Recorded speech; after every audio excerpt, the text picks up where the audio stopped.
It is Monday, but here at League Unlocked, we like to call it Fun Day because we get to look back at all the action from the weekend that was. My name is Eric. Thank you guys very much for tuning in. And we got to talk about the final team that qualified for MSI, RNG.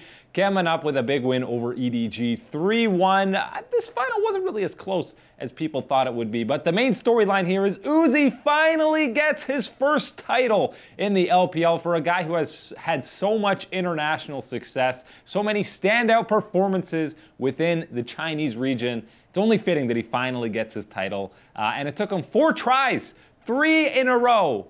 He finished as a runner-up in the LPL, but finally takes home the crown in the 2018 spring split. And it was pretty convincing fashion for RNG after that initial Game 1 loss. EDG may not have been the victors in this one, but we got to shout out, we got to give you the recap of one of the craziest plays from the series, and it's your boy iBoy from EDG with the fast fingers on the reactionary flash on the Varus. RNG all camping in the bush, and he somehow manages to flash. No vision in that bush.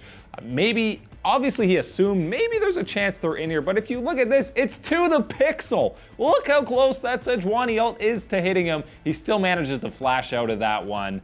Slow-mo, it even looks more clean. Just fantastic out of iBoy there to survive that play. Obviously, this guy's a mechanical god, and he still had a fantastic split for EDG, but it wasn't enough for them to come away with the series win. What was the turning point in this set? Well, it came in Game 3, tied at 1-1, and it was around the Baron pit. Only 1-0 RNG in this one. Obviously, this Baron fight is basically going to change who wins this game. And if you look at Clearlove, how incredibly early he smites, he just does that to try and stay alive. He ends up flashing out of the pit at super low health, but that means MLXG's the lone smite left in the pit around 800. He gets the perfect clean smite for the Baron. Meanwhile, RNG was cleaning up that fight. They get a 3-for-1 and the Baron. That was the turning point, I think, in that 4th game. It was pretty convincing in the favor of RNG. Clearlove devastated. He's got enough LPL titles. It was time to give Uzi his much-deserved win for RNG. They took the long road to get there through the playoffs. They had to play in each round, finishing 3rd in the regular season, but they really turned it on in the playoffs, and they look scary heading towards MSI and that international competition. Also, the first MSI for Uzi, which is fantastic to see him at another international event. Obviously, last time RNG made it to MSI in 2016, it was Whoosh as their starting AD carry, not Uzi. And now with the final spot in MSI being locked in, we have the 4 main teams that are already locked into that group stage, and those 4 teams are putting up some of the best AD carries in the world. If we take a look now with Uzi finally qualifying from the LPL, these 4 guys that are going representing AD carries from their region. It's an impressive top 4. It's pretty fantastic. Uzi getting in there. Obviously, you already have Reckless, Prey, and Doublelift. That is some fantastic competition heading into the midseason invitational. Obviously, Uzi got finals MVP for his performance. Reckless, spring split MVP, looked out of his mind on Fnatic. Prey is Prey. Guy's been a world-class AD carry since Season 2. And obviously, Doublelift, much like Reckless, had an absolutely absurd playoff run. Also, the first MSI for Doublelift and for Reckless. And for Prey. All these guys. It's their first MSI, which is just amazing. And it's really going to make for an interesting competition. I think the AD carry is the most stacked role at this tournament. So it's going to be very interesting to see those 2v2 matchups and a lot of first timers. I know the competition is only 3 years old, which is why it is a lot of these guys first times at the events. Another quick question about RNG is who are they going to send to MSI? Because obviously they were subbing out Zitai and Let Me in that top lane, as well as Karsa and MLXG. I got to assume they bring Karsa along with MLXG just because we've seen across the globe all these different teams how much they love subbing in junglers to have them kind of get a gauge on the opposing team's pathing and stylistic moves around the map. We've seen that in Korea. They like to do that. So I assume it'll be that. Maybe I don't know who they bring. Probably Let Me. It's hard to say. I could really see them bring either Zitai or Let Me. But I think they're bringing in the sub in the jungle position for MSI 2018. And finally, it's all set, and the competition gets underway in just a couple of days with the play-ins, so get hyped. Welcome back to League on Lock on another Monday, or should I say fun day, as we already described why a Monday is so aptly named a fun day. My name's Eric Hummel. Thank you guys very much for tuning into League on Lock. We already went over the LPL finals. Uzi on his way to MSI for the very first time. The EU Masters, well, the winner isn't going to MSI or the LCS, really. All they're getting is a cash prize and some pride. Everyone was talking about Origen coming into this tournament. That's the team everyone wanted to watch. It had all the star players. This tournament was designed to showcase amateur talent in Europe. Origen went completely against the grain there and just brought a bunch of already established famous guys who have played internationally, already won some titles. So, you know, they kind of defeated the purpose of this entire tournament, but they're the ones who come away with the win. Most hyped roster, most talented roster. They get it done in the end in a 3-0 sweep against Illuminar Gaming, who had some familiar faces, former LCS guys in the likes of Kikis, back to his main role in the jungler, and who could forget Woolite, the positioning god, who clearly am a gifted mechanical player who just isn't so good at positioning. But some of the key plays from this set against Illuminar in the finals, it was Insec on his storied Lee Sin. We already saw it a bit in the group stage, him popping off, but the aptly named Insec plays, he had a few of them in game one here. He was looking clean on his patented champion. He basically was the pioneer of why this champion is known for what he is. And of course, Froggen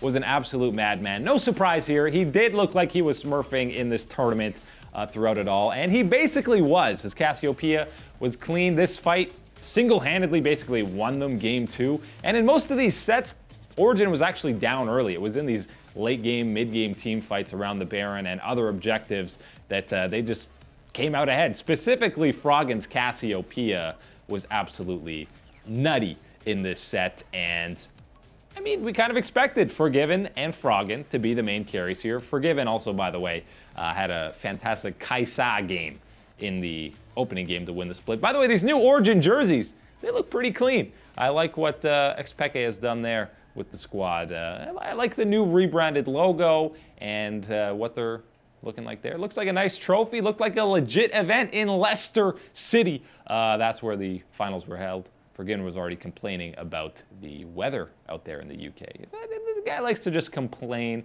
and flame about pretty much anything. And after their big win in the finals, Forgiven and the rest of the squad were there for the post-game interview. And you know God-given himself is always good for a fantastic interview. I mean, there is a reason that I was the best AD carry at 2013, 14, 15, 16. I come back from retirement, I have a great team. I thank them from my heart because it was the first final that I didn't have teammates choking hard. So it was really great experience. Hopefully we will get to do it in the future, but I just want to say thank you, Henrik, Daihan, Jesse Lee, Insec. I don't remember your name, I'm sorry, but you are the greatest jungler. You're releasing Insec, so you are Insec, so it doesn't matter, you know. So, a couple things you got to break down about that interview. First off, the way Jesus looks at Forgiven is just, you got to find someone that looks at you that way, because he looks so, he just wants to hear whatever words are coming out of Forgiven's mouth there. That bot lane, the synergy, and, you know, just the personality makeup, they actually work pretty well together. I thought Forgiven would just flame Jesus off the rift, but you know, Jesus can throw a little flame himself. He basically trashed Illuminar heading into the finals, saying they weren't that good, and well, they didn't look that good considering Origen 3-0'd them. So, you know, the double flame bot lane is actually working out pretty well. And obviously the main point of that interview is Forgiven. Obviously he's a rap god. He speaks very quickly with a heavy accent, but he thanks all his teammates. He thanks Jesse Lee, Henrik, and Daehoon, who is Expect, and then he says, Insec, I forget your name. I don't know what your real name is. I just know you as Insect. But I mean, come on, you're Insect. Which is hilarious that he doesn't know his real name. And secondly, Insect has no idea what he's saying because he hardly speaks any English. Everyone's laughing around because he doesn't remember Insect's name. And Insect is sitting there stone-faced, just happy that he won the tournament because he has absolutely no clue what Forgiven is actually saying. Overall, super fun tournament. You did see some amateur talent in EU, and maybe some of these guys get a shot at the LCS come 2018 summer or beyond.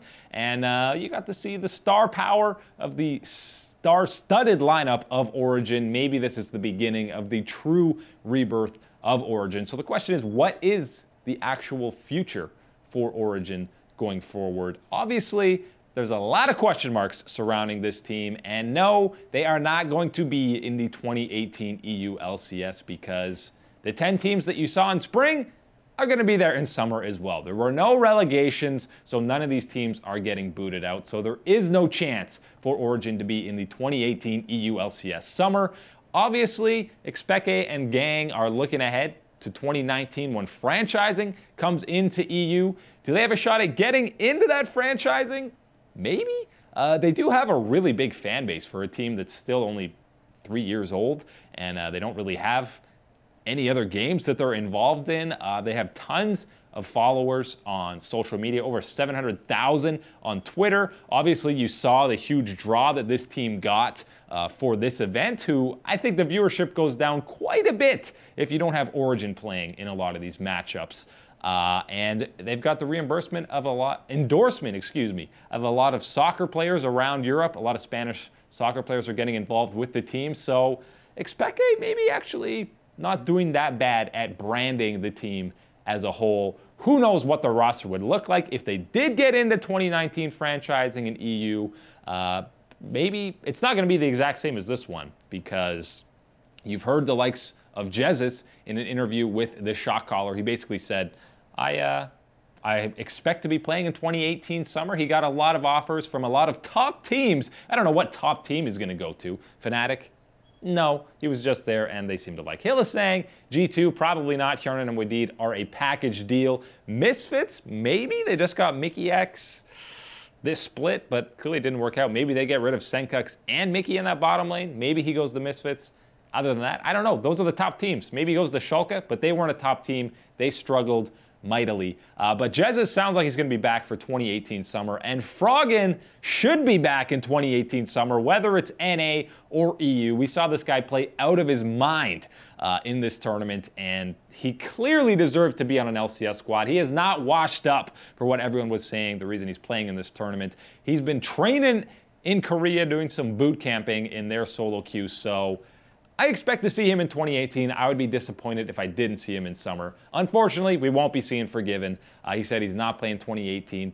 Probably not in 2019 either. Maybe thinking about a comeback in 2020. That's a long ways away. But this guy has shown he can basically perform at almost a world-class level after 2 weeks of practice, not even playing the game for months. So obviously, he's a generational talent. Hopefully, we see him on a team again soon. But that's the end of the Origen era for now. We'll see if it's back in 2019 for franchising out in Europe.